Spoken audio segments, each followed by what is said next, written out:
I wanted to say thank you so much. We crossed the 3 digits, so OctaCage MMA is now at 113 subscribers. Thank you so much to each and one of you guys. I really appreciate it. I couldn't be more happier. So we crossed the 100 mark. Now we're sitting at 113 subscribers. And it's no secret, really. My ultimate goal is to get monetized. And in order to get monetized, I have to reach 1,000 subscribers and have 4,000 hours of watch time. Those two go hand in hand. I think once I reach 1,000 subs, we're going to get those watch hours as well. But yeah, I couldn't be more happier. I started this journey 3 months ago with this channel. And yeah, I promise you guys I'll try to get, even better and better each day, each video. I'm trying to do more research, and I promise as we grow, I'll spend more time on my research and everything. Want to keep everybody up to date and give my unique perspective on the events that happen and will happen in the future as far as the MMA world. But yeah, it's really incredible feeling to know that, obviously my top fan base, viewership comes from the US, then my top 5 consist of India, UK, Australia, honorable mentions go to Germany, Malaysia, Indonesia. It's just crazy from all over the world. Then I got a shout out to Mexico, my home country, Serbia. I got people viewing from there as well. Then, there's like folks in Nepal, Trinidad and Tobago, Singapore, all over the place, really. It's incredible to know that whenever I wake up, I see my analytics and I can see people watching it from Europe to Asia, Africa, North America, South America. It's incredible, really incredible. It couldn't be more happier. And yeah, like I said, let's continue this journey and let me know if you have any feedback for me. But I'll definitely promise to work down the line as much as possible as the channel grows. I wanted to talk about this past weekend. So I didn't make a special video about it just because I didn't really watch the fight. I'm talking about Tyson Fury versus Francis Ngannou. Yeah, didn't really watch it, so I didn't want to make a video just to make a video about it. I know that everybody was talking about it. It's like the most watched thing. I mean, there was no UFC this weekend, so I guess, yeah, everybody was tuning in to watch this fight. And no other boxing event. But, yeah, so I see that everybody screams, especially the MMA world. They are screaming robbery, that actually Francis Ngannou won this fight. Now, what happened was Francis Ngannou knocked down, from what I'm reading, he knocked down Tyson Fury in the 3rd round. That was the big event, but it seems like on points and the rest of the rounds, the majority of the rounds was won by Tyson Fury. Now, I'm not going to comment on that. As I said, I haven't watched, so I can't make my own judgment. But what I can say is good for Francis. I mean, Francis was already succeeded in getting this fight, right? We all doubted that he's ever going to get a big fight like this, that he's ever going to get a big paycheck like this. So only with this fight alone, even though he lost, he's set for life. I mean, the guy, we don't know exactly how much he got, but he got at least $10 million based on the reports. So, I mean, 10 million bucks is enough to be for a lot of people. Maybe not for him. I mean, his lifestyle is a little bit out of the ordinary. He likes to have expensive jewelry, designer clothing. He has to have like a giant mansion and expensive cars. That's his lifestyle. That's what he thrives for. And, to each their own. But yeah, he's probably going to be wanting more money and more bigger fights. And having done so well in this fight, he's definitely earned it. And good for him. Good for MMA. I mean, finally, somebody from the MMA world and in the likes of Francis Ngannou versus arguably the best boxer of all time, Tyson Fury, the best heavyweight of all time at least. Yeah, he almost beat him. I mean, it was a close fight apparently. So yeah, really good. Good for him. Good for our MMA world. This opens also more doors for other MMA fighters to do more boxing events like this and get more money, especially at the end of their career after they retire from MMA. So next thing I want to talk about is, I'm not going to put this in the title as well. Whenever I put Jon Jones or Stipe Miocic in my title, nobody watches it. The YouTube algorithm doesn't like them. I don't know what it is, but all my other fighters and anything else I talk about gets tremendously more views than Jon Jones and Stipe Miocic. But anyways, that fight is canceled. I talked about it. However, there was one thing that's been revealed, and that's apparently Stipe Miocic has an OnlyFans account. Now, it's not what you think it is. He's not showing any nudes or anything, but he provides content, special content that you have to pay for to see. Like him explaining what happened with this decision that they made Tom Aspinall versus Sergey Pavlovich fight of interim championship belt. Now, we all assumed at first that was like the common thing that everybody agreed on, is that the UFC went to him and offered him the Sergey Pavlovich fight. But apparently that never happened. He says that UFC did not offer him the interim title fight. They told him, you can wait for John Jones, that's fine. However long it takes, you can wait and you'll fight. Now, are they doing John a favor? Is this what John wanted? That's my first guess, is like, they don't really care about Stipe. Is he not going to fight now? Or is he going to win that interim title or not? They're just saving him for John Jones. I mean, I don't think they care much about John Jones. I think they're looking at the big picture here. And from this, now knowing this, if Stipe is right, and I don't think he would be lying about it.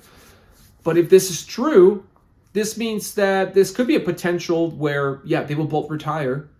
And knowing that, maybe this interim title fight right now is actually for the undisputed champion down the line.